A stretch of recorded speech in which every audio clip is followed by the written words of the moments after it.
That just automatically says that it's going to be a scuffy night since I forgot to unmute my microphone.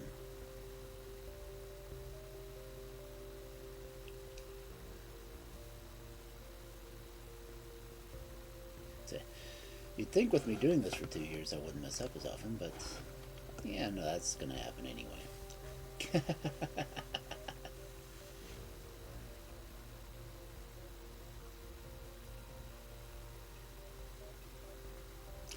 It's strange to think that I've been a professional streamer, an affiliated streamer for 2 years now.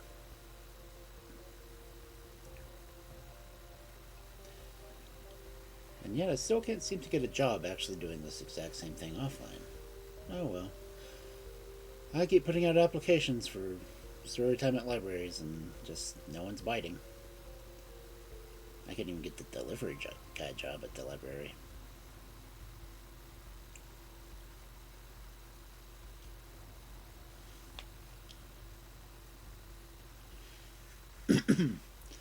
And for those tuning in now, back up. This is actually my second stream today.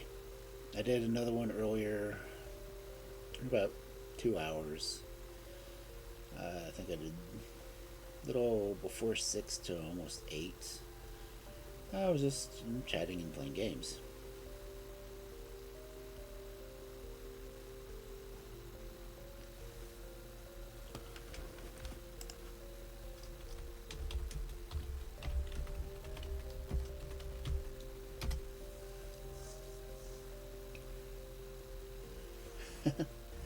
I don't know, after I started streaming earlier, Dusk started streaming too, so I didn't know what was going on. Like I said, I know I was early, and I was doing early on purpose so people could be here, but anyway.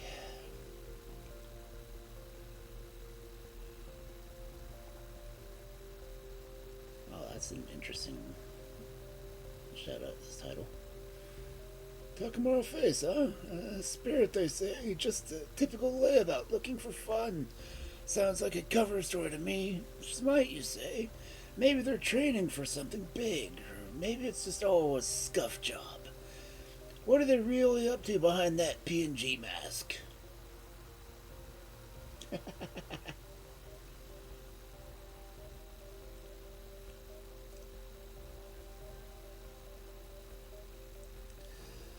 But yeah, I'm just going to read tonight. I couldn't honestly think of anything else to do for any kind of celebration at all other than just streaming and hoping things work. I'm actually doing this, I guess technically the second official stream, on the new tower. And things are working amazingly well. I still can't seem to remote stream from game consoles, but, well, I'm sure if the tower weren't in the exact opposite end of the house as everything else, it'd probably work better. But it's also not in its last location where I'm going to leave it. I'm going to try to get my desk in the library cleaned up so I can give it a more permanent home. Right now it's sitting on top of my really old desk that I built 2006, I think. No, it hasn't been that long. It's got to be at least 2010 maybe. When I actually had my own house. I had a garage, so I could build things in it. And I built a couple of desks for an office space that we had in the house.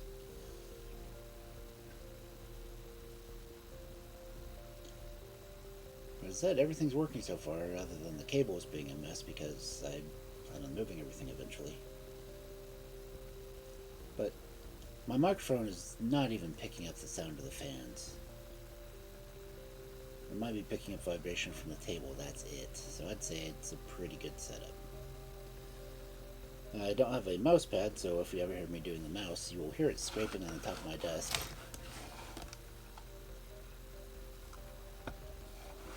Because I did not do a perfect sanding job on this desk, so it's not exactly smooth. It is a nice red stain, though.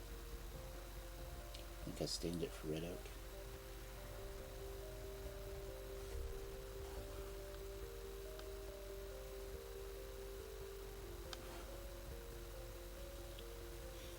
But if you are asleep, sleep is always good. I like the fact my model definitely follows a lot better, and I'm using a webcam instead of my phone, so that's been an improvement.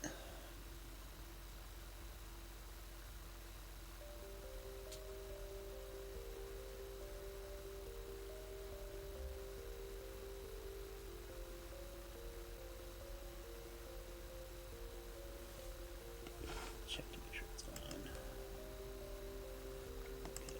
Okay.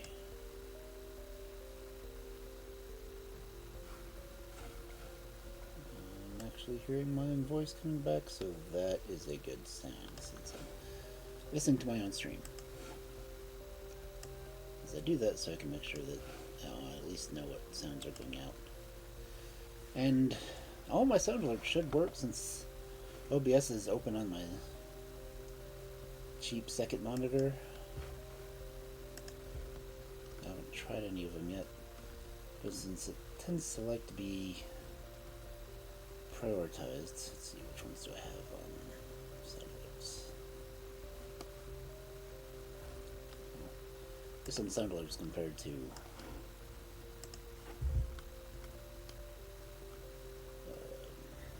blurb. Okay, this is a sound alert.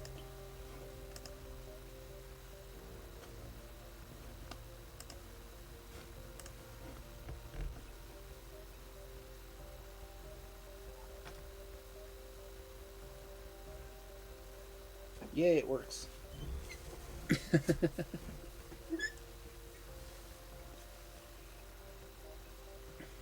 Okay. So let's go ahead and go over to study, and I will start reading. And of course, I'm off scale for this too. What the hell?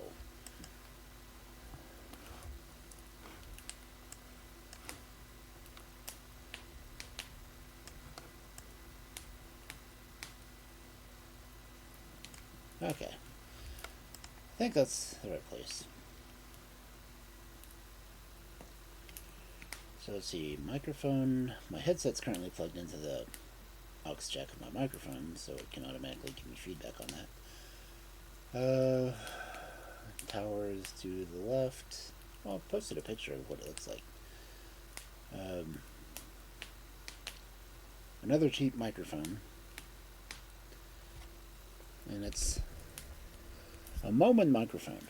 This is the second one I've gotten. I've paid like $1 plus shipping for them, and they've been pretty good little mics. I didn't want to have to move my other one from the laptop just in case I needed it in there, so I have another one sitting in here on this desk.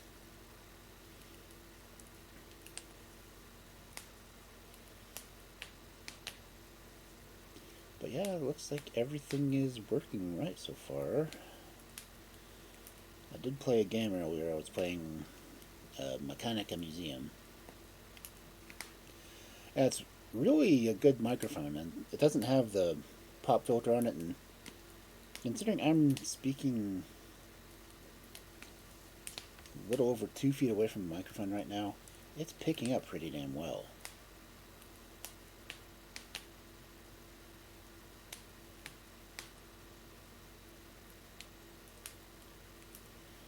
I haven't had to do any microphone adjustments or anything else since I just kind of set it on the desk. But it's giving me full green on the microphone itself, and it's keeping me in the yellow on the OBS, so it's a good microphone.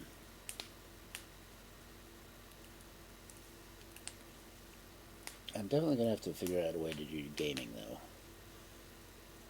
At least controlled gaming.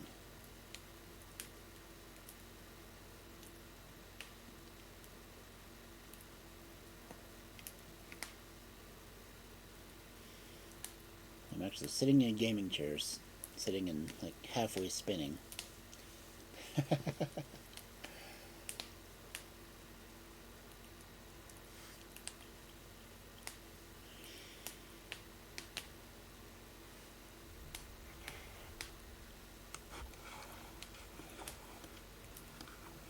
it picks up the sound of me moving my mouse on my desktop.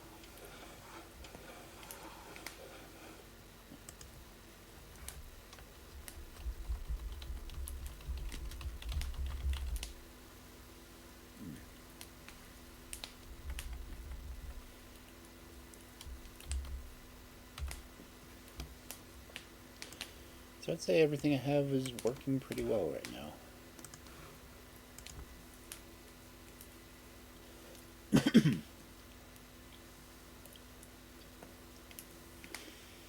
But let's... I mean, people would know it's my anniversary unless I told them or Twitch did, so... I'm just gonna carry on like normal, because... why not?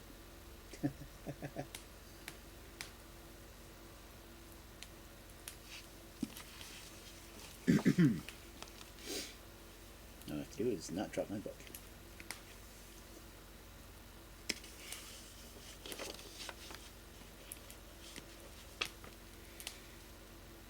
So our first story of the arrivals of Sherlock Holmes for tonight, which has been an interesting series so far.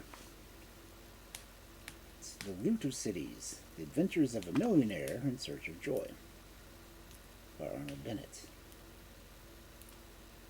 And tonight we're starting with number 3, A Bracelet at Bruges.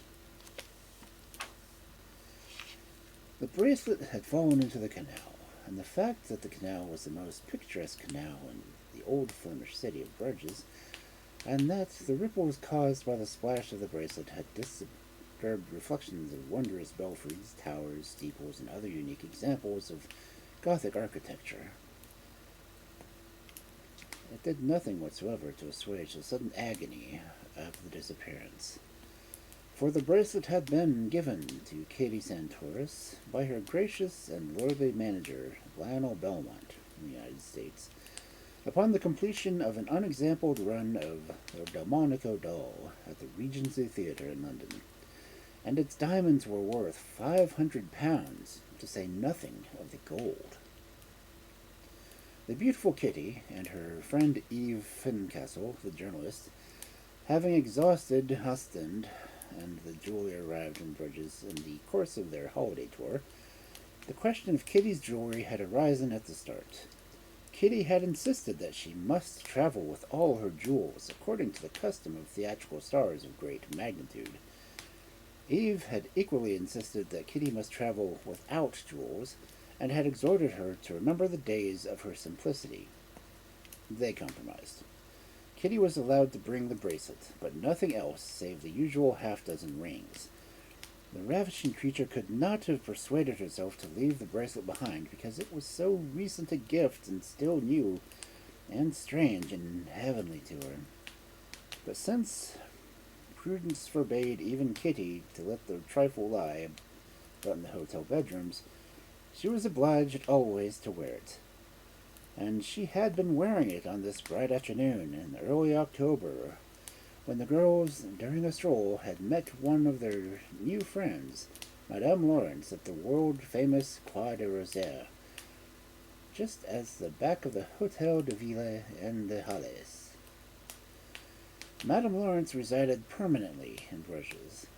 She was between 25 and 45, dark, with an air of continually subduing and natural instincts to dash, and well dressed in black. Equally interested in the patronage of the poor, she had made the acquaintance of Eve and Kitty at the Hotel de la Grande Place, where she called from time to time to introduce English travelers to buy genuine Bruges lace wrought under her own supervision by her own paupers. She was Belgian by birth, but when complimented on her fluent and correct English, she gave all the praise to her deceased husband, an English barrister. She had settled in Bruges like many people settle there, because Bruges is inexpensive, picturesque, and inordinately respectable. Besides, an English church and chaplain, it has 2 cathedrals, an episcopal palace with a real bishop in it. "What an exquisite bracelet! May I look at it?" It was these simple but ecstatic words spoken by Madame Lawrence, charming foreign accent, which had begun the tragedy. The 3 women had stopped to admire the always admirable view from the little quay, and they were leaning over the rails when Kitty unclasped the bracelet for the inspection of the widow. The next instant, there was an affrighted exclamation from Madame Lawrence and her native tongue, and the bracelet was engulfed before the very eyes of all three. The three looked at each other, nonplussed. Then they looked around, but not a single person was in sight. Then, for some reason which doubtless psychology can explain, they hard stared at the water. Through the water there was just as black and foul as it was everywhere else in the canal system of Bruges.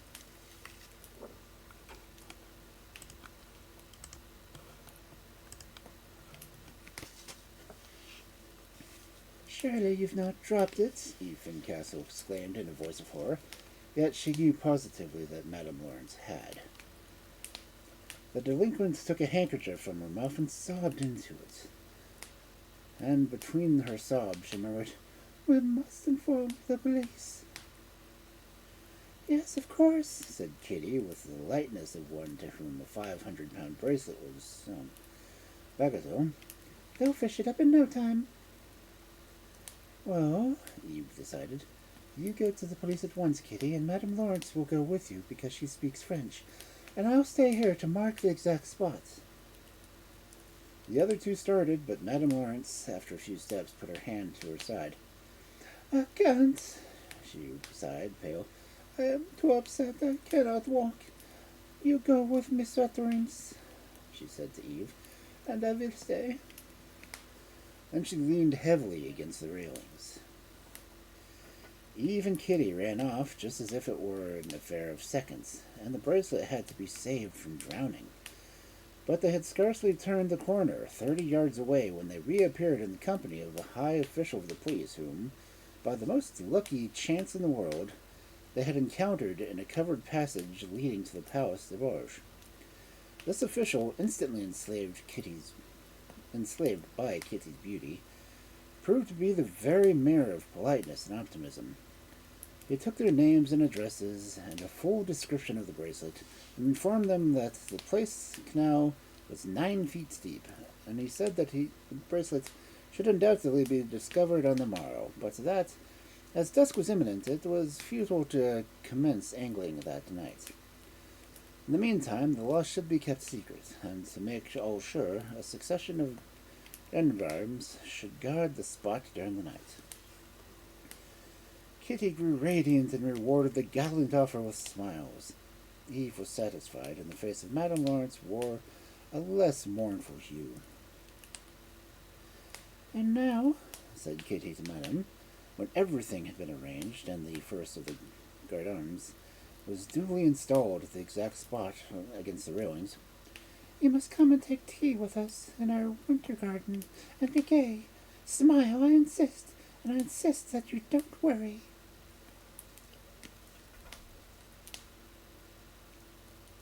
Madame Lawrence tried feebly to smile. "You are good-natured," she stammered, which was decidedly true. 2. The winter garden of the Hotel de la Grande Place, referred to in all the hotel's advertisements, was merely the inner court of the hotel, roofed by glass, at the height of the first story. Cane flourished there in the shape of lounge chairs, but no other plant. One of the lounge chairs was occupied when, just as a carillon in the belfry at the other end of the place began to play Glenad's Nazareth, indicating the hour of 5 o'clock, the 3 ladies entered the winter garden. Apparently, the toilets of 2 of them had been adjusted and embellished, as for what somewhat ceremonious occasion. "Oh," cried Kitty Santoris, when she perceived the occupant of the chair, "a millionaire! Mr. Thorold, how charming of you to reappear like this! I invite you to tea." Cecil Thorold rose with the appropriate eagerness. "Delighted," he said, smiling, and then explained that he had arrived in Ostend about 2 hours before and had taken rooms in the hotel. "You knew we were staying here?" Eve asked as she shook hands with him. "No," he replied, "but I am very glad to find you again." "Are you?" she said languidly, but her color heightened, and those eyes of hers sparkled. Madam Lawrence, Kitty chirped, let me present Mr. Cecil Thorold. He is appallingly rich, but we mustn't let that frighten us. From a mouth less adorable than the mouth of Miss Antorus, such an introduction might have been judging, lacking the elements of good form. But for more than 2 years now, Kitty has known that whatever she did or said was perfectly correct because she did or said it. The new acquaintances laughed amiably, and a certain intimacy was at once established. Shall I order tea, dear? Eve suggested. No, dear, said Kitty quietly. We will wait for the Count. The Count? Demanded Cecil Thorold. The Comte d'Avric, Kitty explained. He is staying here. A French nobleman, no doubt. Yes, said Kitty, and she added, you will like him. He is an archaeologist and a musician. Oh, and lots of things.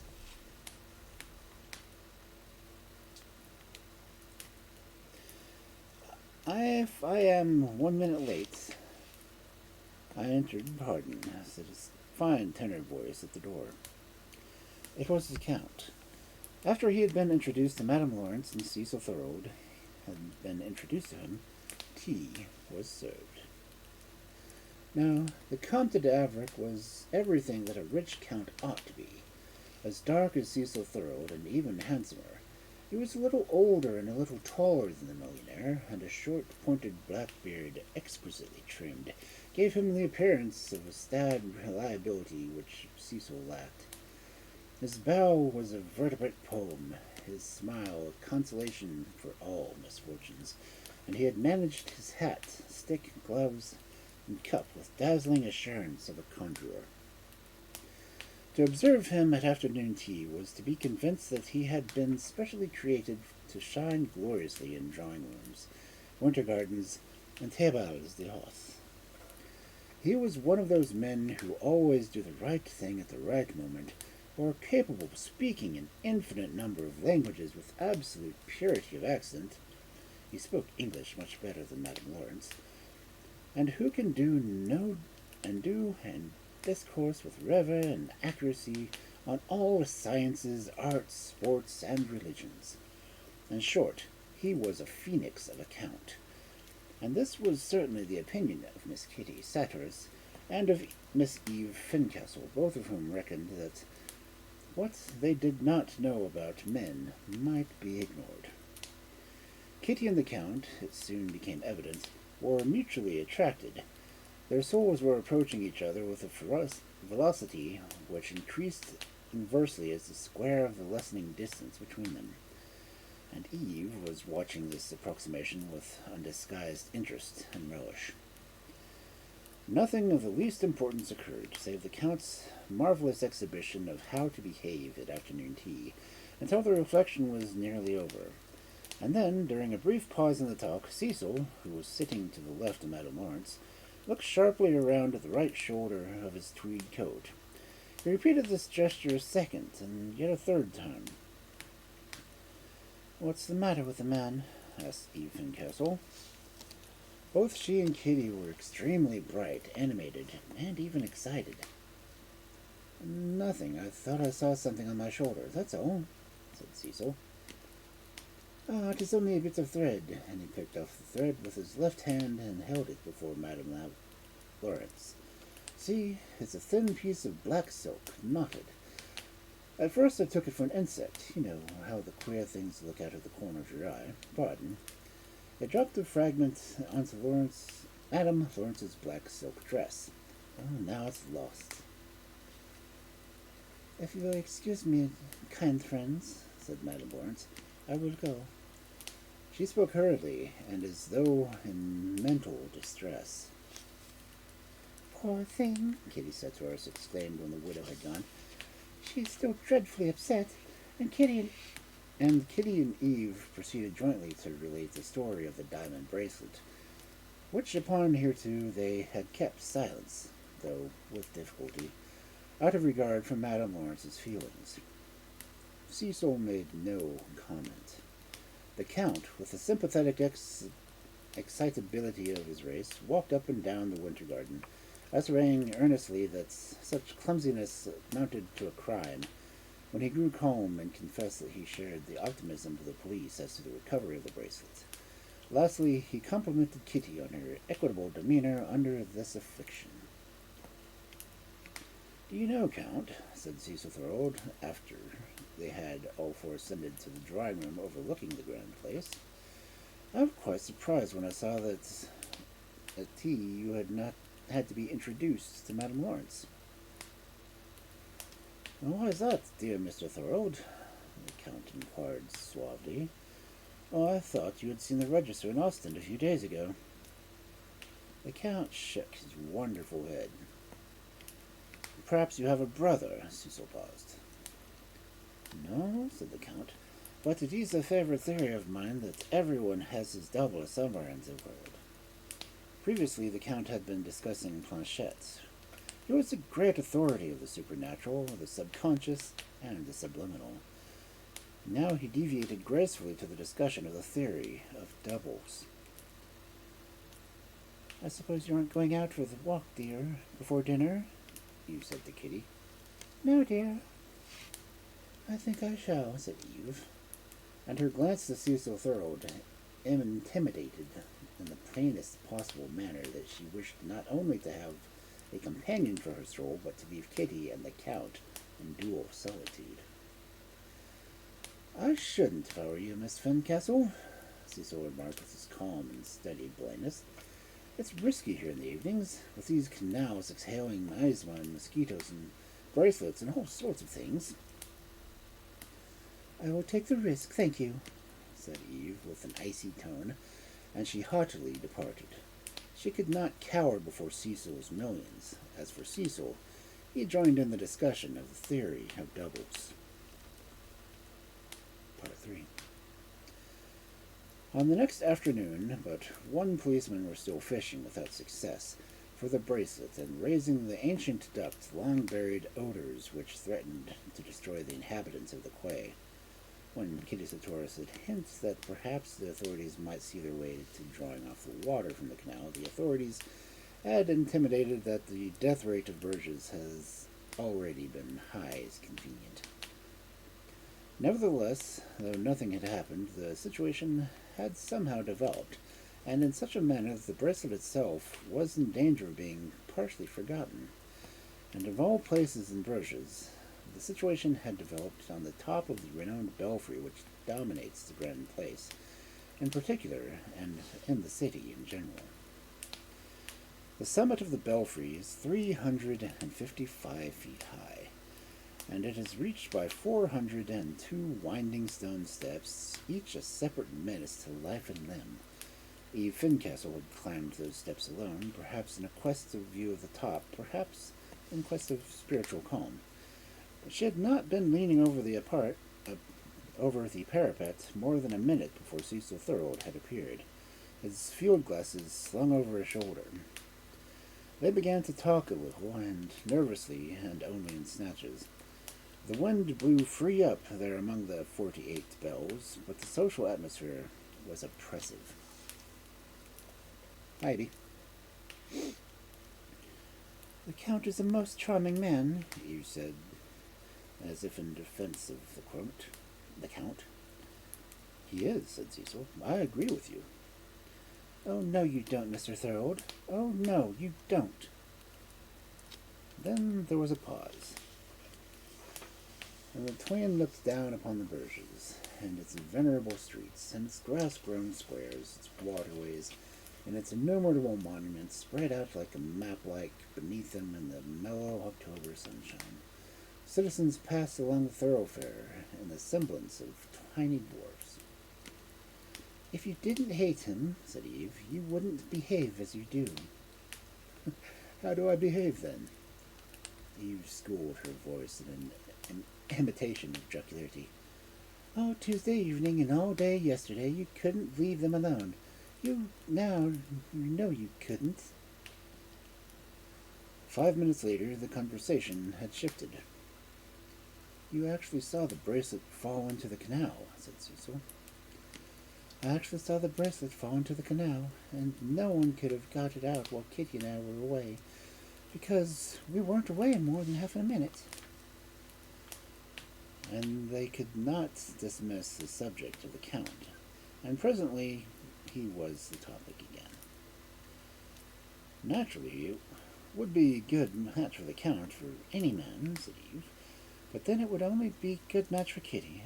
Of course, he is not so rich as some people, but he is rich. Cecil examined the horizon with his glasses, and then the streets near the Grand Place. Rich, is he? I'm glad for it. By the by, he's gone to Ghent for the day, hasn't he? Yes, he went by the 9:27. He returns by the 4:38. There was another pause.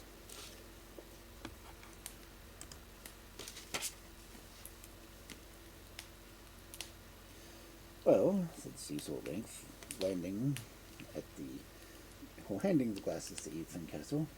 Kindly glance down there. Follow the line to the Rue St. Nicholas. You see the cream-colored house with the enclosed courtyard. Now, do you see two figures standing together near the door, a man and a woman? The woman on the steps. Who are they? I can't see very well, said Eve. Oh, yes, my dear lady, you can, said Cecil. These glasses are the very best. Try again. They look like Count d'Avric and Madame Lawrence, Eve murmured. But the Count is on his way to Ghent. I see the steam from 4:38 over there. The curious thing is that Count entered the house of Madame Lawrence, to whom he was introduced for the first time the day before yesterday at 10 o'clock this morning.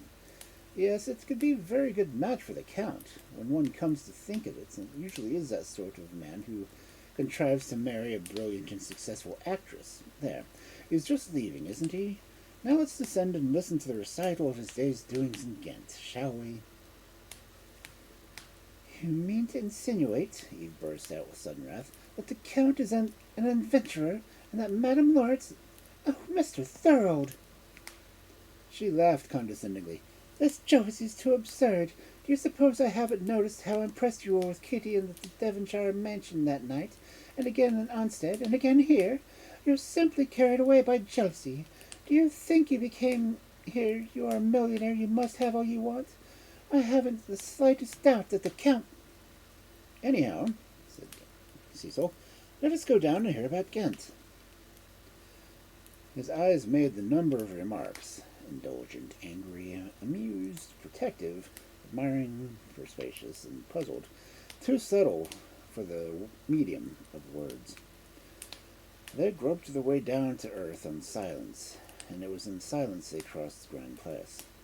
The Count was seated on the terrace in front of the hotel with a liquor glass before him, and he was making graceful and expressive signs to Kitty Sartoris, who leaned her marvelous beauty out of the first-story window. He greeted Cecil Thorold and Eve with an equal glance. How was Ghent? Cecil inquired. Did you go to Ghent, after all, Count? Eve put in. The Comte d'Arvent looked from one to the other, then, instead of replying, he sipped his glass. No, he said, I didn't go. A rather curious fact is that I happened to meet Madame Lawrence, who offered to show me her collection of lace. I've been an amateur of lace for some years, and Madame Lawrence's collection is amazing. You have to see it. No, you should go. I'm afraid I've spent much of the day there. When the Count had gone to join Kitty in the drawing room, Eve Fincastle looked victoriously at Cecil, as if to demand of him, Will you apologize? My dear journalist, Cecil remarked, you gave the show away.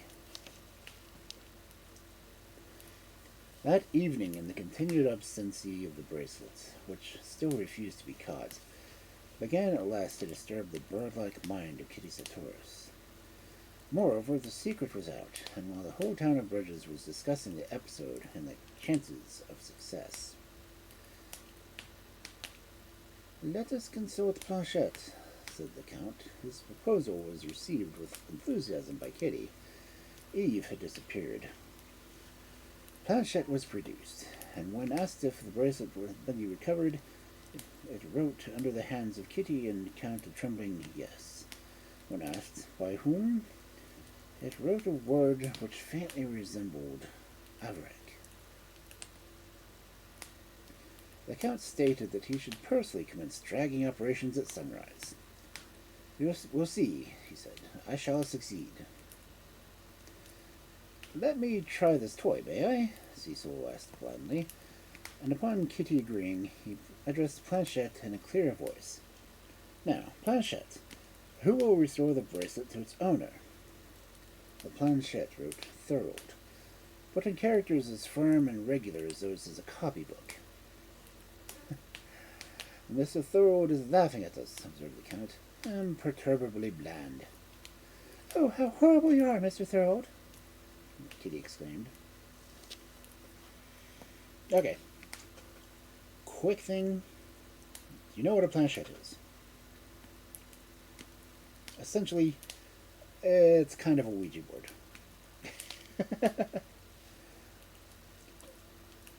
Since the Count is a supernaturalist, he would, of course, have one. Anyway. 4. Of the 4 persons more or less interested in the affair, 3 were secretly active that night, in and out of the hotel. Only Kitty Sartoris, chief mourner of the bracelet, slept placidly in her bed. It was towards 3 o'clock in the morning that a sort of preliminary crisis was reached. From the multiplicity of doors which ventilate its rooms, one would imagine that the average foreign hotel must have been designed immediately after its architect had been to the Paris Royal farce, in which every room opens into every other room in every act. The Hotel de la Grande Place was not particularly in this respect. It abounded in doors. All the chambers on the second story, over the public rooms fronting place, communicated one with the next, but naturally most of the communicating doors were locked. Cecil Thorold and the Comtes d'Arec had each a bedroom and a sitting room on that floor.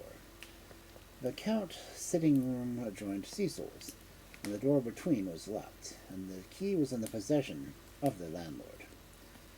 Nevertheless, at 3 a.m. this particular door opened noiselessly from Cecil's side, and Cecil entered the domain of the Count. The moon shone, and Cecil could plainly see not only the silhouette of the belfry across the place, but also the principal objects within the room. He noticed the table in the middle, the large easy-chair turned towards the hearth, the old-fashioned sofa, but not a single article did he perceive which might have been the personal property of the Count. He cautiously passed across the room through the moonlight to the door of the Count's bedroom, which apparently, to his immense surprise, was not only shut, but locked, and the key in the lock on the sitting-room side. Silently unlocking it, he entered the bedroom and disappeared. In less than 5 minutes he crept back into the Count's sitting room, closed the door, and locked it. Odd, he murmured reflectively, but he seemed quite happy.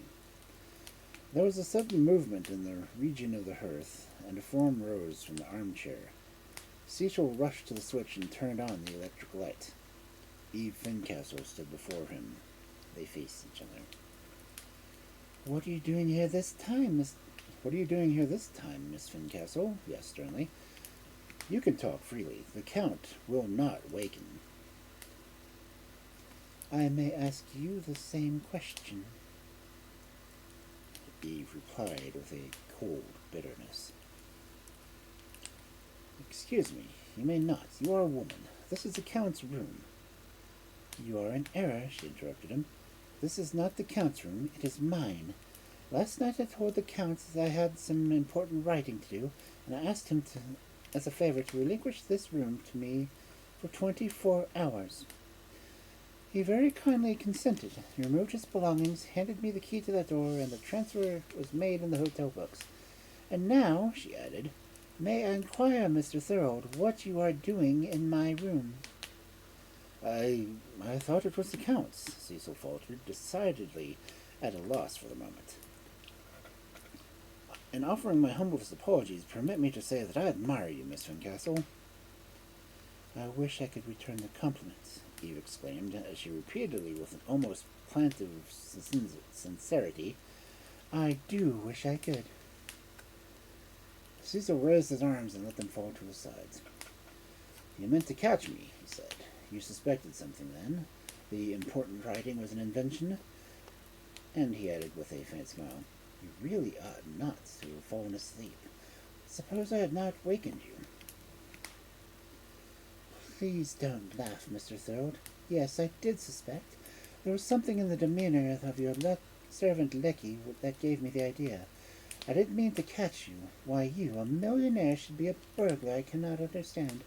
I never understood that incident in the Devonshire mansion. It was beyond me. I am by no means sure that you didn't have a great deal to do with the Ranger affair at Ostend.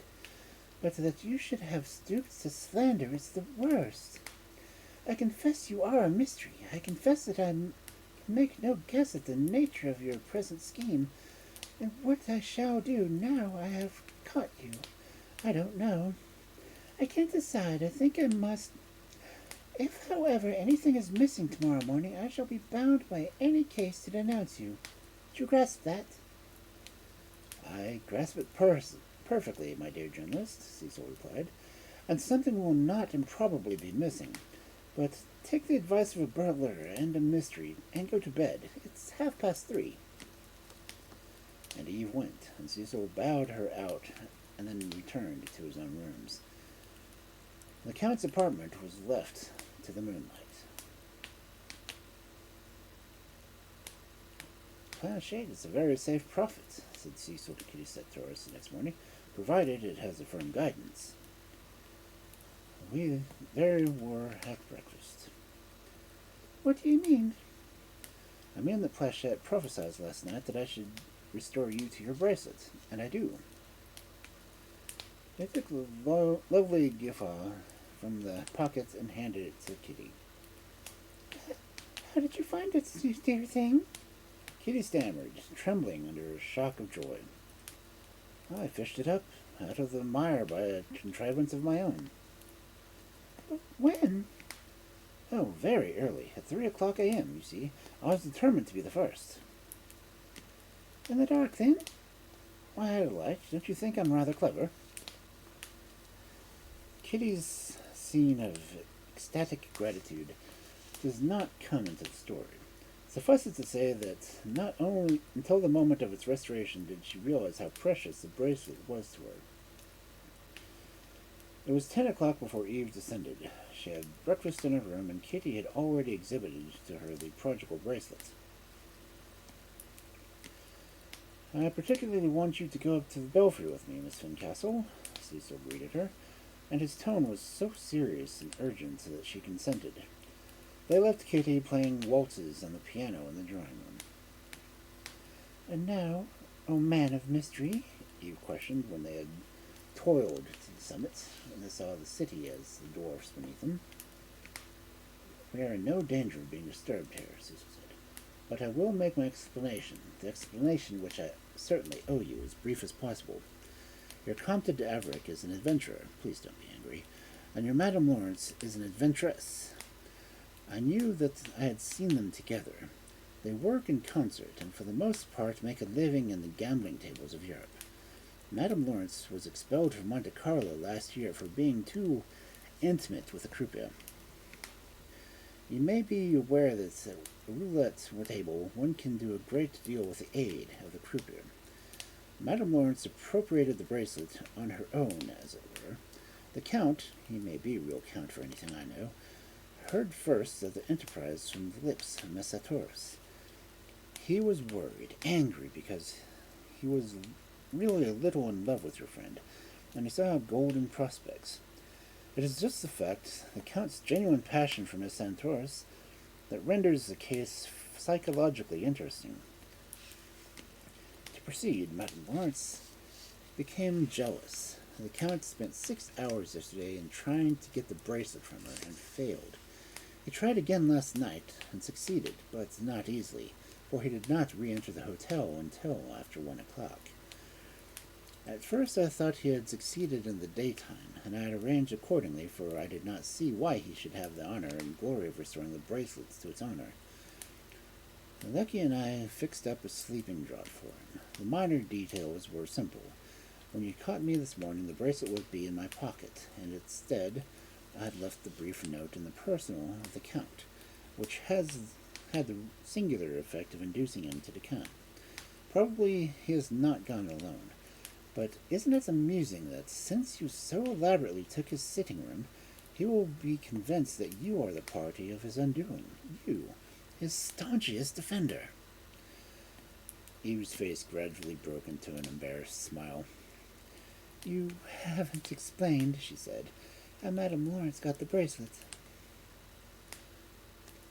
Come over here, Cecil answered. Take these glasses and look down at the Quai de Rosée. You see everything plainly.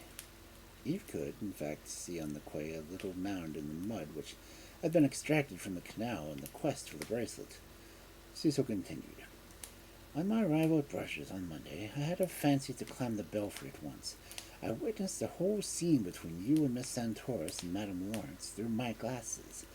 Immediately your backs were turned, Madame Lawrence had her hands behind her, and her back against the railing, and began to make a sort of rapid drawing-up motion with her forearms. Then I saw a momentary glitter. Considerably mystified, I visited the spot after you had left and chatted with the guardian on duty and got round him, and then it dawned on me that the robbery had been planned, prepared, and executed with extraordinary originality and ingenuity. A long, thin thread of black silk must have been readily tied to the railing, with perhaps a hook in the other end. As soon as Madame Lawrence held the bracelet, she attached the hook to it and dropped it. The silk, especially as it was the last thing in the world you would look for, was as good as invisible. When you went for the police, Madame had retrieved the bracelet, hid it in her muff, and had broke off the silk. Only in her haste she left a bit of the silk tied to the railing. That fragment I carried to the hotel. All along she must have been a little uneasy about me, and that's all. Except that I wonder you thought I was jealous of the Count's intentions to your friend. He gazed at her admiringly. I'm glad that you are not the thief, Mr. Thorold, said Eve. Well, Cecil said, as for that, I've left him a couple of louis de fraise, and I shall pay for his hotel bill. Why? There were notes for nearly 10,000 francs with the bracelet. Ill-gotten gains, I'm sure. A trifle, but only reward I shall have for my trouble. I shall put them to good use. He laughed. Sincerely gay.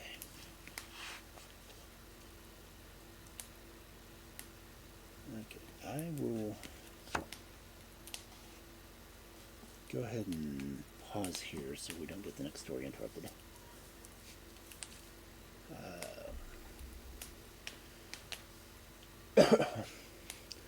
So I will be back after a while and I run these ads.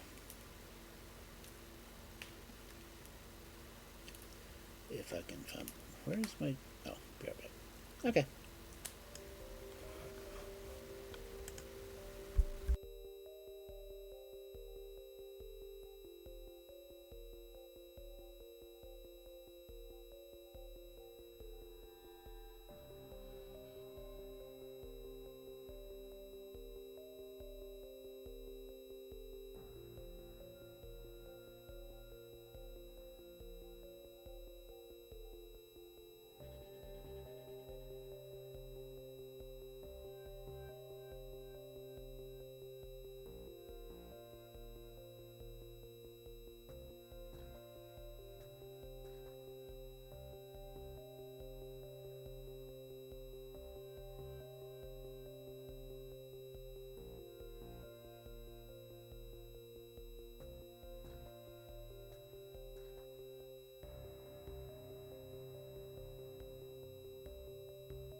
Okay, that was interesting. Well, on my ad break, I went to the channel that I mod, because I mod for Maiko.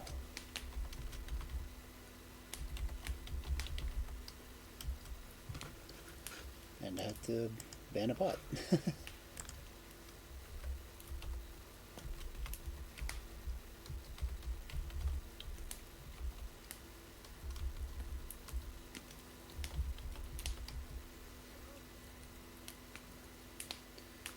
He's playing Mist right now, so. I hate that they took away the flagging thing and just put a bar in there you actually have to slide over to do moderations with.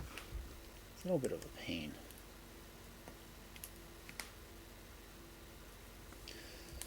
Anyway, now that we're back.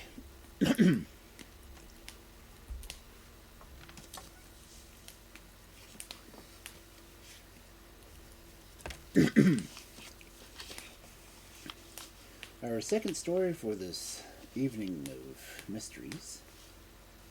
Also, the Ludo City's Adventures of the Millionaire in Search of Joy. Story number 4. A solution of the Algiers mystery. At the launch.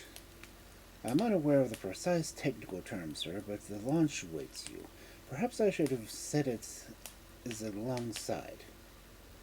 The reliable Lucky hated the sea, and when his master's excursions became marine, he always squinted more formidably and suddenly than usual, and added to his reliability a certain quality of ironic bitterness. "My overcoat, please," said Cecil Thorold, who was in his evening dress. The apartment, large and low, was panelled with bird's-eye maple. Divans ran across the walls, and above the divans orange curtains were drawn.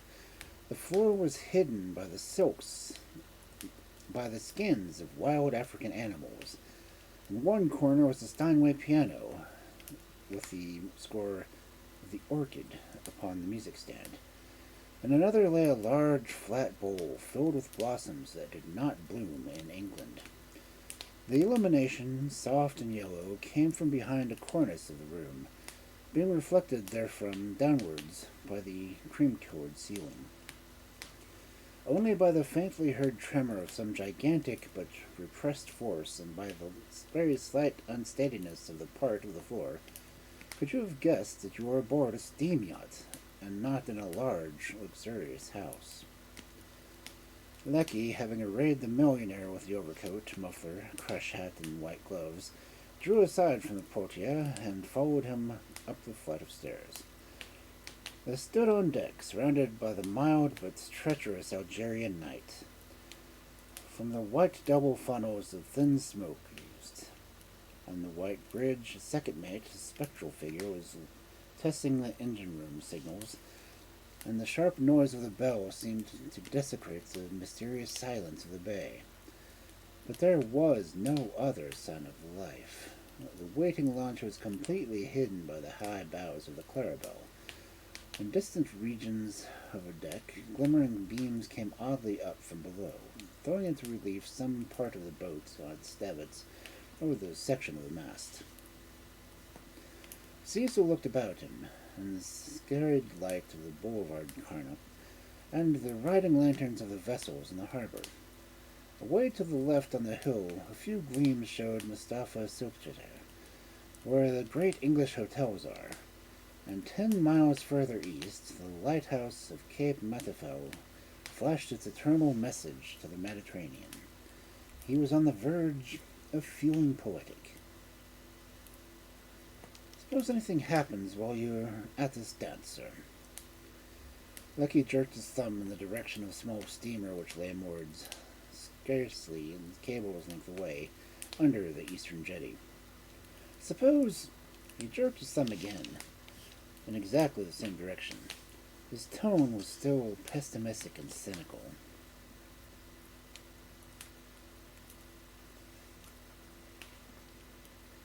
"You had better fire our beautiful brass cannons," Cecil replied.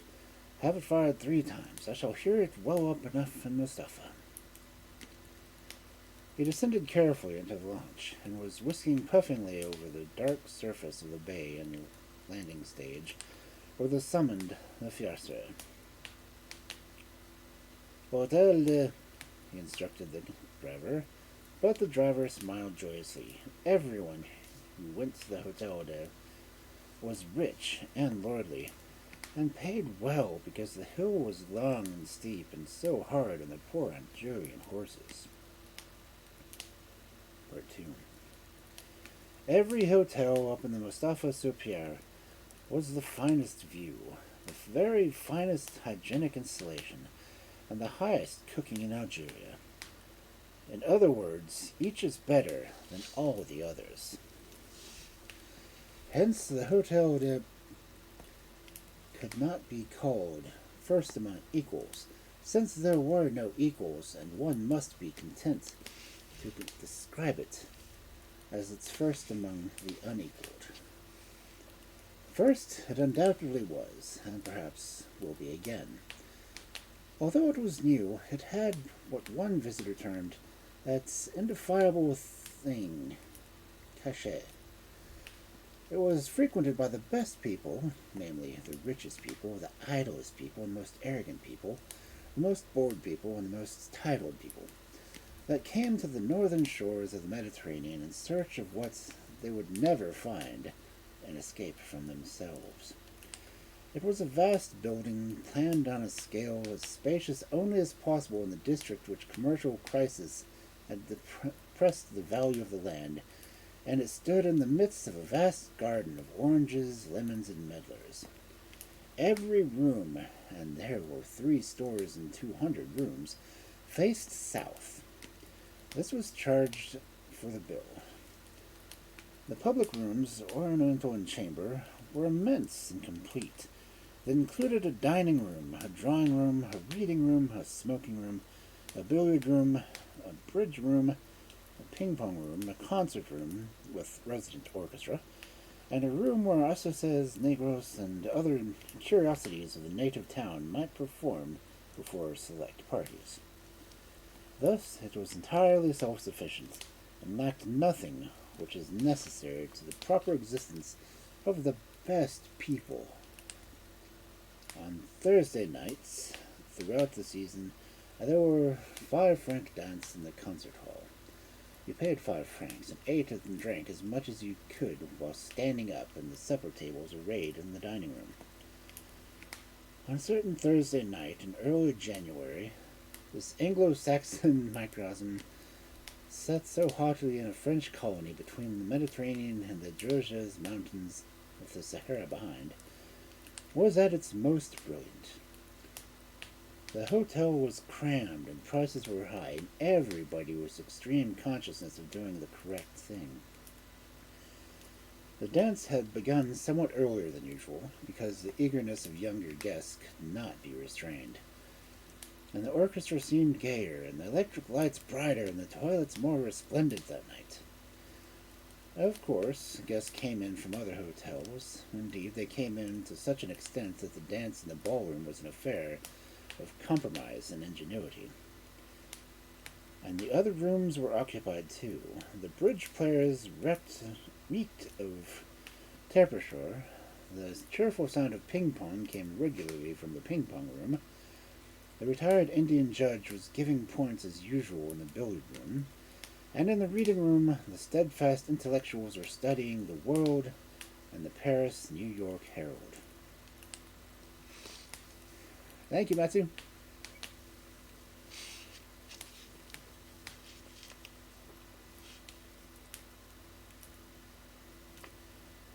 And all the English and American, pure Anglo-Saxon in thought and speech and gesture, save the manager of the hotel, who was Italian, the waiters, who were anything, and the wonderful concierge, who was everything. As Cecil passed through the imposing suite of public rooms, he saw in the reading room, posted so that no arrival could escape her eye, was the elegant form of Mrs. McAllister, and by way of wild impulsive freak, he stopped and talked to her, and ultimately sat down by her side. Mrs. McAllister was one of those English women that was to be found only in large and fashionable hotels. Everything about her was mysterious, except the fact that she was in search of a second husband. She was tall, pretty, dashing, daring, well dressed, well informed, and perhaps 34. But no one had known her husband or her family, and no one knew her country or the origin of her income, or how she got herself into the best cliques in the hotel. She had the air of being the merriest person in Algiers. Really, she was one of the saddest, for the reason that every day left her older and harder, and less likely to hook a millionaire. She had met Cecil Thorold at the dance in the previous week, and had clung to him so artfully that the other courtiers talked about it for days, as Cecil well knew. And tonight he thought he might, as well as not, give Mrs. McAllister an hour's excitement of the chase, and the courtiers another 3 days of employment. He sat down beside her, and they talked. First she asked him whether he slept on his yacht or in the hotel, and he replied sometimes in the hotel and sometimes on the yacht. Then she asked him where his bedroom was, and he said it was on the second floor, and she settled that it must be 3 doors down from her own. Then they discussed the bridge, the fiscal inquiry, the weather, dancing, food, the responsibilities of great wealth, Algerian railway travelling, the Cannes, gambling, Mr. Morley's Life of Gladstone, and the extraordinary success of the hotel. Thus, quite inevitably, they reached the subject of the Algiers mystery. During the season, at any rate, no two guests in the hotel ever talked small talk for more than 10 minutes without reaching the subject of the Algiers mystery. For the hotel had itself been the scene of the Algiers mystery, and the Algiers mystery was once the simplest and most charming and the most perplexing mystery in the world. One morning, the 1st of April in the previous year, an honest John Bull of a guest had come down for the hotel office, and laying a £5 note before the head clerk had exclaimed, "I found it lying on my dressing table. It isn't mine. It looks good enough, but I suspect it's someone's joke." 7 other people that day had confessed that they had found £5 notes in their rooms, or pieces of paper that at least resembled £5 notes. They compared the notes, and then the 8 went off in the body down to the agency in the Boulevard de la République, and without the least demur, the notes were changed for gold. On the 2nd of April, 12 more people found £5 notes in their rooms, now prominent on their bed, and secreted, as for instance under a candlestick. Cecil himself had been a recipient. Watches were set, but with no result whatever. In a week, nearly £700 had been distributed amongst the guests and generous and visible ghosts. It was magnificent, and it was very soon that every newspaper in England and America. Some of the guests did not care for it, and thought it queer and uncanny, and not nice, and these left. But the majority cared for it very much indeed, and remained till the utmost limit of the season. The rainfall of notes had not recommenced so far in this present season. Nevertheless, the hotel had been thoroughly well patronized from the November onwards, and there was scarcely a guest but who went to sleep at night hoping to discover a fiver in the morning. "Advertisement," some of the perspicuous individuals cried.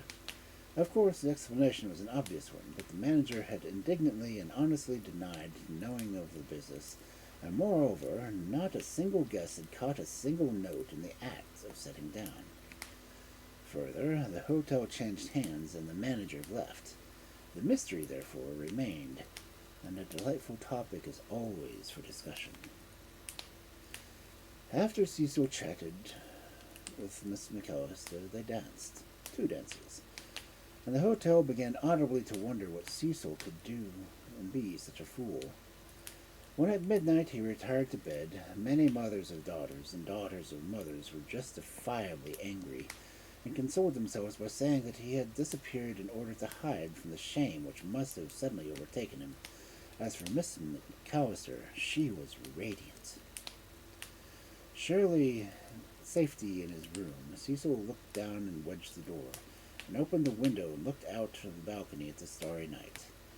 He could hear cats playing on the roof. He smiled when he thought of the things that Mrs. McAllister had said and the ardor of her glances. Then he felt sorry for her. Perhaps it was the whiskey and soda which he had just drunk that momentarily warmed his heart towards the lonely creature. Only one item of her artless gossip had interested him, the statement that the new Italian manager had been ill in bed all day. He emptied his pockets and, standing in the chair, put his pocketbook on the top of the wardrobe where no Algerian marauder would think of looking for it, his revolver tucked under his pillow, and in 3 minutes he was asleep. Part 3. He was awakened by a vigorous pulling and shaking of his arm, as he, who usually woke wide at least alone, came up to his senses with difficulty. He looked up. The electric light had been turned on. "There's a ghost in my room, Mr. Thorold. You'll forgive me, but I'm so—" It was Mrs. McAllister, disheveled and in white, who stood over him. This really is a bit too stiff, he thought vaguely and sleepily, regretting his impulsive flirtation of the previous evening. Then he collected himself and sternly, severely said that if Mrs. McAllister would retire to the corridor, he would follow in a moment. He added that she might leave the door open if she felt afraid. Mrs. McAllister retired sobbing, and Cecil arose. He went first to consult his watch. It was gone.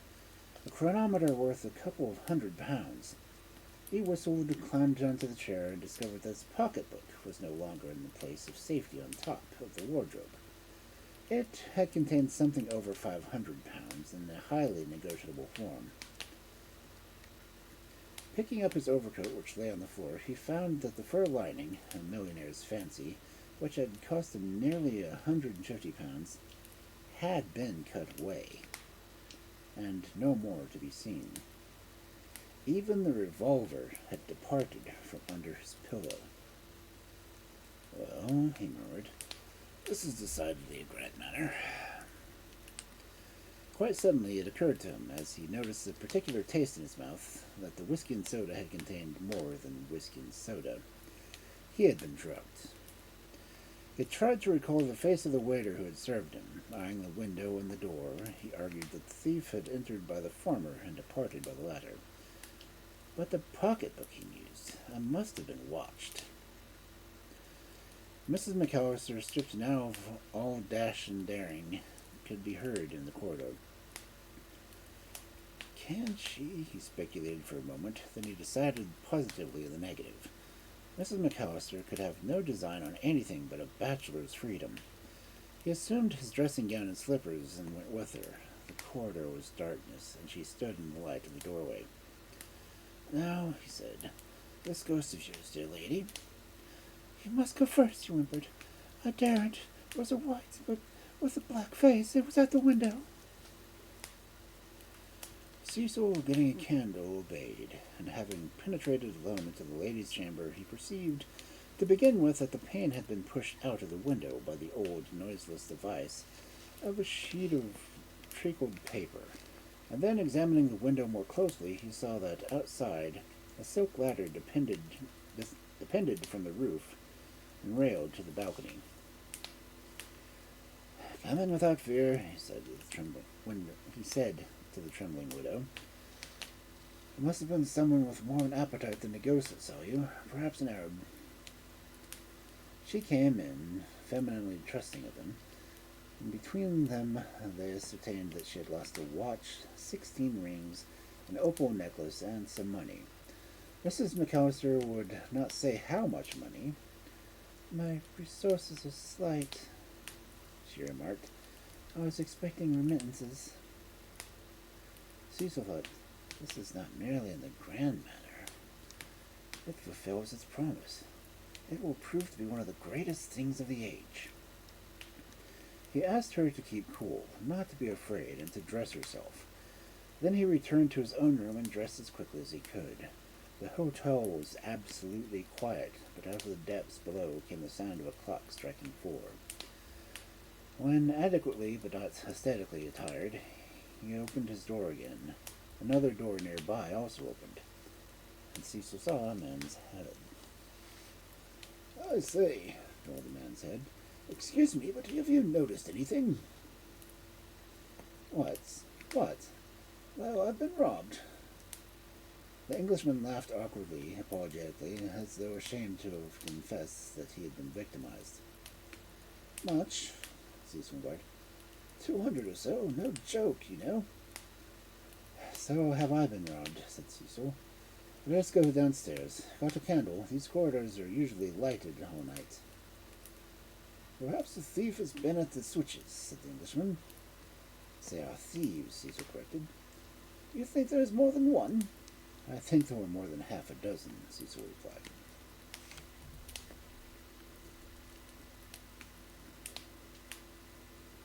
The Englishman was dressed, and the two descended together, candles in hand, forgetting the lone lady.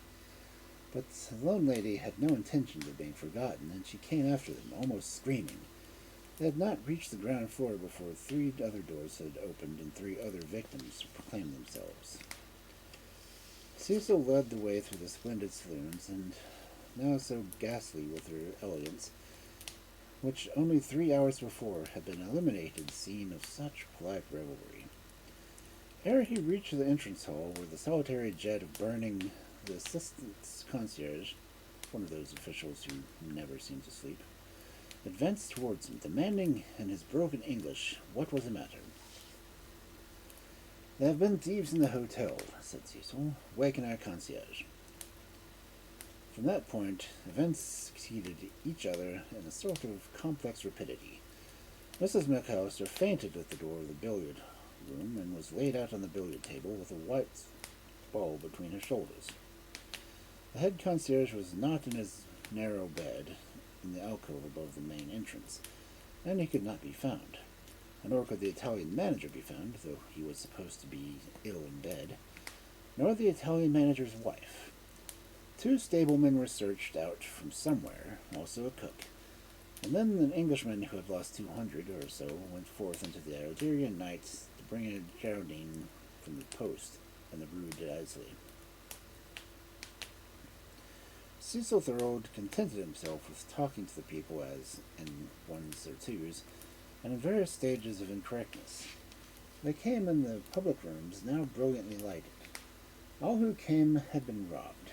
What surprised him was the slowness of the hotel to wake up. There were 220 guests in the place. Of these, in a quarter of an hour, perhaps 15 had risen. The remainder were apparently oblivious to the fact that something very extraordinary and something probably very interesting to them personally had occurred and was occurring. "Why, it's a conspiracy, sir. It's a conspiracy. That's what it is," decided the Indian judge. "Gang is a shorter word," Cecil observed, and the young girl with the mackintosh giggled. Sleepy employees now began to appear, and the rumor ran that 6 waiters and a chambermaid were missing. Mrs. McAllister rallied from the billiard table and came to the drawing room, where most of the company had gathered. Cecil yawned. The influence of the drug was still upon him, as she approached him and weakly spoke. He answered absently. He was engaged in watching the demeanor of these idlers on the face of the earth. How incapable they seemed of any initiative, and yet with what magnificent Britannic phlegm they had endured this strange situation. The talking was neither loud nor impassioned. Then a low, distant sound of a cannon was heard. Once, twice, and thrice. Silence ensued. "Heavens," sighed Miss McAllister, swaying towards Cecil. "What can that be?" He avoided her and hurried out of the room, and snatched somebody else's hat from the hat racks in the hall. But just as he was turning the handle of the main door to the hotel, the Englishman, who had lost 200 or so, returned out of the Algerian night with the inspector of police. The latter courteously requested Cecil not to leave the building, and he must be open to inquiry, Au revoir, said Lieutenant, at once. Cecil was obliged, regretfully, to comply. The inspector of police then commenced his labors. He telephoned, no one had thought of the telephone, for assistance and asked the Central Bureau to watch the railway station, the port, and the stagecoaches. He acquired the names and addresses of the Tour de Le Monde and made categories of the articles. He locked the servants in the ping-pong room and took down narratives beginning with Cecil's. While the functionary was engaged with Miss McAllister, Cecil quietly but firmly disappeared. After his departure, the affair loomed larger and larger in mere magnitude, but nothing that came to light altered its leading characteristics. The wholesale robbery had been planned with the most minute care and knowledge, and executed with the most daring skill. Some 10 persons, the manager and his wife, a chambermaid, 6 waiters, and the concierge, seemed to have been concerned in the enterprise, excluding Miss McAllister's Arab and no doubt other assistants. The guests suddenly remembered how superior the concierge and the waiters had been ordinary concierge and waiter. At a quarter past 5 o'clock, the police had ascertained that 100 rooms had been entered, and horrified guests were still descending. The occupants of many rooms, however, made no response to a summons to awake. These, it was discovered afterwards, had either, like Cecil, received sedative unaware, or had been neatly gagged and bound. In the result, the list of missing valuables comprised nearly 200 watches, 800 rings, 150 other articles of jewelry, several £1,000 worth of furs, £3,000 in coin, and £21,000 in banknotes and other forms of currency. One lady, a doctor's wife, said she had been robbed of £800 in Bank of England notes, but her story obtained little credit. Other tales of enormous loss, chiefly by women who were also taken with salt. When the guard began at about 6 o'clock, the official examined the facade of the hotel and indicated that very nearly every room had been invaded by the balcony window, either from the roof or from the ground. But the stone flags of the terraces and beautifully asphalted pathways of the garden disclosed no trace of the plunderers. "I guess your British habit of sleeping with the window open didn't cut much ice today, anyhow," said an American from Indianapolis to the company. That morning no omnibus from the hotel arrived at the station to catch the 6:30 train, which takes 2 days to ramble to Tunis and to Burska, and all livered porters talked together in excited Swiss German. Part 4. "My compliments to Captain Black," said Cecil Thorold, "and repeat to him that all I want him to do is to keep her in sight. He needn't overhand her too much." "Precisely, sir," Lucky bowed. He was pale. "And you had better lie down." "I thank you, sir, but I find their recumbent position inconvenient. Perpetual motion seems more agreeable." Cecil was back in the large, low-room paneled of the bird's-eye maple. Below him, the power of 2,000 horses drove through the nocturnal Mediterranean swell its claribel of 1,000 tons. 30 men were awake and active on board, and 20 slept in the vast, clean forecastle, with electric lights blaring 6 inches above their noses. He lit a cigarette and, going to the piano, struck a few chords from the orchard. But since the music would not remain on the stand, he abandoned that attempt and lay down on the divan to think. He had reached the harbor from the hotel in 20 minutes, partly on foot at racing speed and partly in an Arab cart, also at racing speed. The Claribel's launch waited him. In another 5 minutes the launch was slung to the davits, and the Claribel was under way. He learnt that the small and sinister vessel, the Paraquat Veth of Oran, which he and his men had been watching for several days, had slipped unostentatiously between the southern and eastern jetties, and had stopped for a few minutes in the hold concierge for a boat that had put off from the neighborhood of Lower Mustafa, and had then pointed her head northwest as though for some port in the province of Oran, or in Morocco.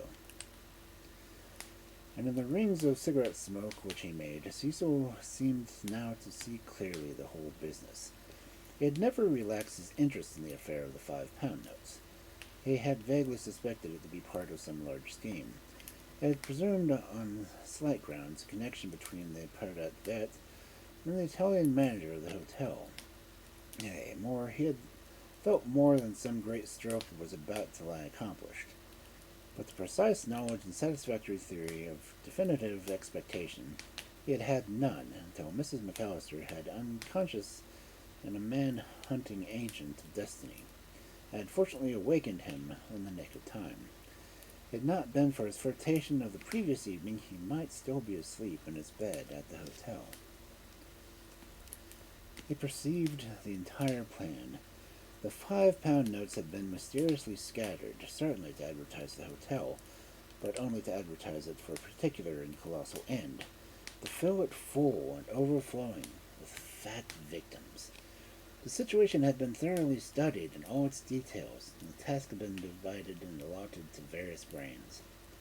Every room must have been examined, watched, and separately plotted against. The inhabitants of idiosyncrasy of every victim must have been individually weighed and considered. Nothing, no trifle could have been forgotten.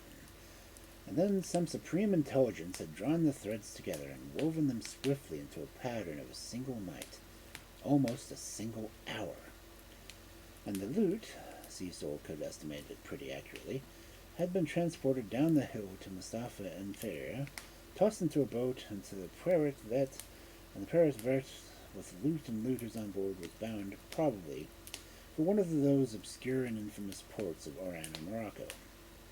Fez, Macedonium, Bensva, Messila, or the city of Oran or Tangier itself.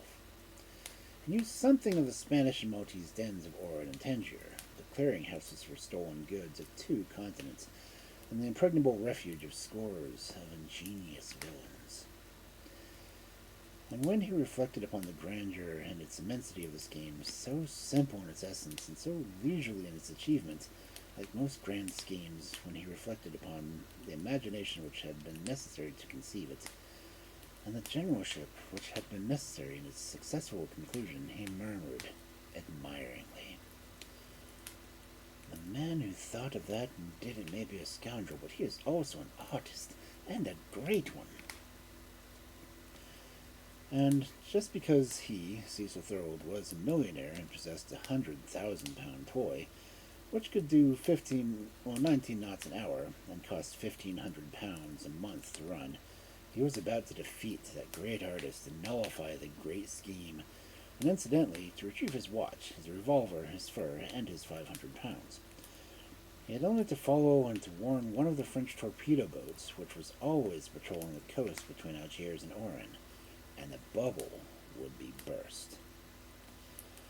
He sighed for the doomed artist, and he wondered what the victimized crowd of European loungers who lounged sadly around the Mediterranean in winter, and sadly around Europe in the summer, and had done with their languid and luxurious lives, when they could be saved, after all, from the pillage to which the great artist's theft had subjected them. Then Lecky re-entered the stateroom. "Shall we have a difficulty keeping the Parrot Vert in sight, sir?" "What?" exclaimed Cecil. "That tub? That coffin? You don't mean she can do 20 knots?" "Exactly, sir. Coffin. I mean, she is sinking." Cecil ran on deck. Dawn was breaking over Matavelle, and the faint, cold, gray light touched here and there in the heaving sea. His captain spoke and pointed. Ahead, right ahead, less than a mile away. The Paroquet Vat was sinking by the stern, and even as they gazed at her, the boat detached itself from her side with a gaze in the morning mist, and she sank, disappeared, vanished amid a cloud of escaping steam. They were 4 miles northeast of the Cape Coxswain. 2 miles further westward, a big Dominion liner, bound direct for Algiers from the New World, was approaching and had observed the catastrophe, for she altered her course. In a few minutes, the Clarabelle picked up the boat of the Parathon. It contained 3 Arabs. 5. The tale told by the Arabs, 2 of them were brothers, and all 3 came from Oran, fully sustained Cecil's theory of the spoliation of the hotel. Naturally, they pretended at first to be in entire innocence concerning the schemes of those who had charge of the Paraquet Vert. The 2 brothers, who were black with coal dust when rescued, swore that they had been physically forced to work in the stokehold, but ultimately all 3 had to admit knowing the things of the decidedly incriminating, and all 3 got 3 years' imprisonment. The only part of the Algiers mystery which remained a mystery was the cause of the sinking of the Paraquet Vert. Whether she was thoroughly unseaworthy, she had been picked up cheap in Manila, or someone else, not on board, had deliberately arranged her destruction, perhaps to satisfy the Moorish vengeance, was not ascertained. The 3 Arabs could only be persuaded to say that there had been 11 Europeans and 7 natives on the ship, and that they alone, at the mercy of Allah, had escaped from the swift catastrophe. The hotel underwent an acute crisis, from which, however, it was emerging. For over a week, a number of pillaged guests discussed the driving enterprise of salvage. But the estimates were too high, and it came of nothing. So they all, Cecil included, began to get used to the idea of possessing irrecoverable property to the value of £40,000 in the Mediterranean. The superb business in telegraphed remittances was done for several days. The 15 beings who had been accompanied by the Paraquet Vert to the bottom were scarcely thought of, for it was almost universally agreed that the way of the transgressors is and ought to be hard. As for Cecil Thorold, the adventure, at first so full of promise of joy, left him melancholy, until an unsuspected sequel diverted his channel of his thoughts.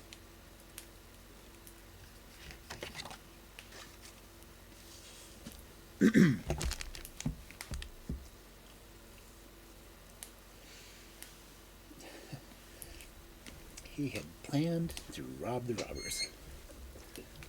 That is the way he does things. He's greatly amused by it.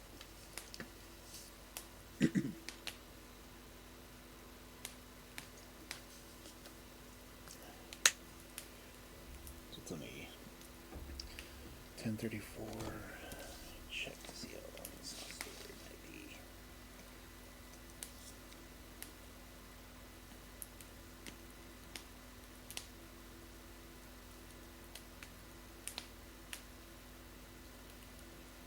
Another 10 pages.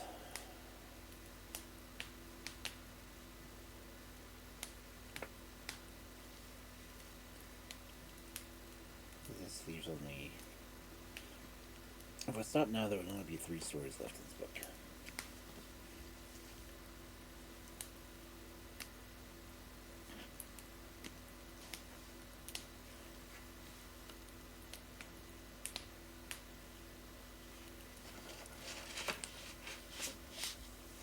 There's 2 more in this series.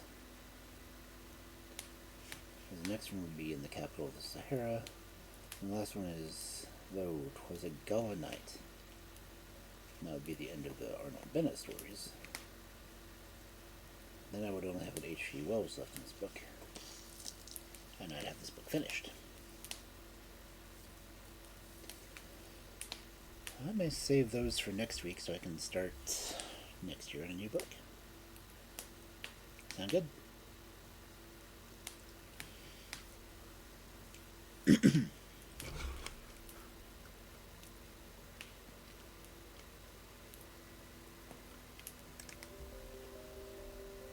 So we'll go ahead and come back over here.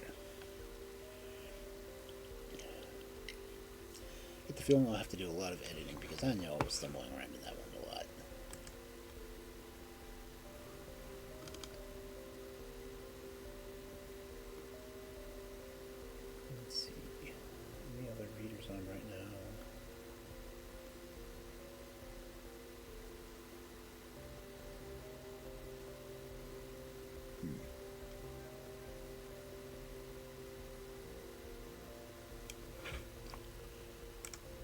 Category look. Da, da, da, da, da, da, da.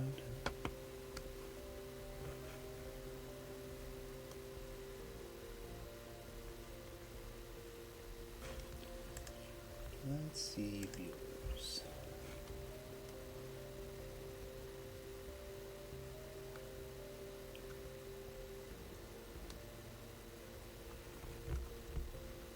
Okay.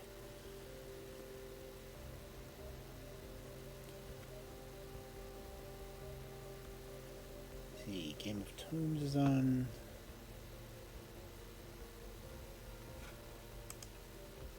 Ooh, reading renegades.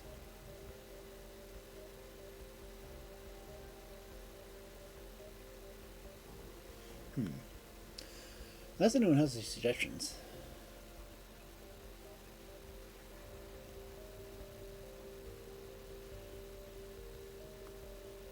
Okay, looks like there's some people that are actually doing the co-reading. I'm not sure how I even set that up.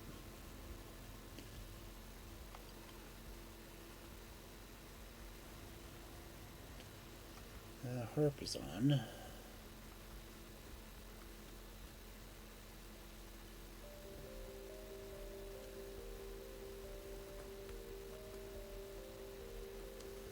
Of course, Harp's reading Don Quixote. Don Quixote!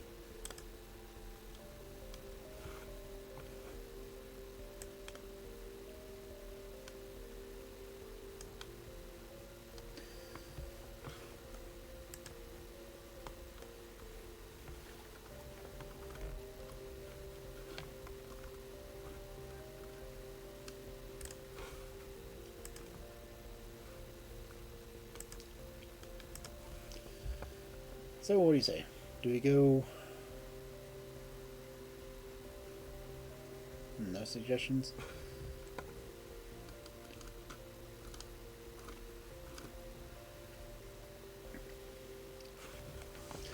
I go and do Heart. They always have fun getting into character when they're reading, so...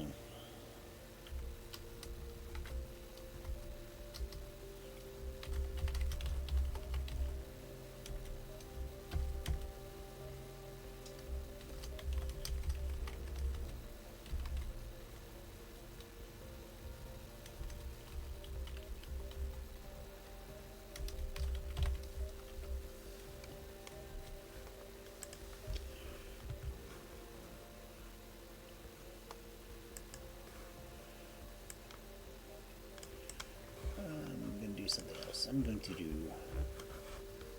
this message this time. Just 2 years of Tales. Sound like a good raid?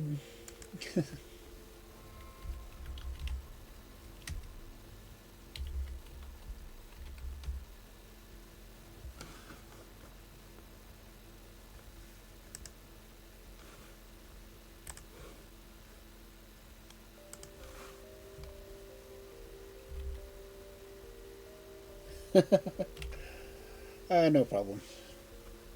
I'm definitely thinking about going to sleep after this. Well, no, I'm going to end up sitting up editing for the next few hours, but I'm going to be thinking about sleep at least. So let's go ahead and raid hard.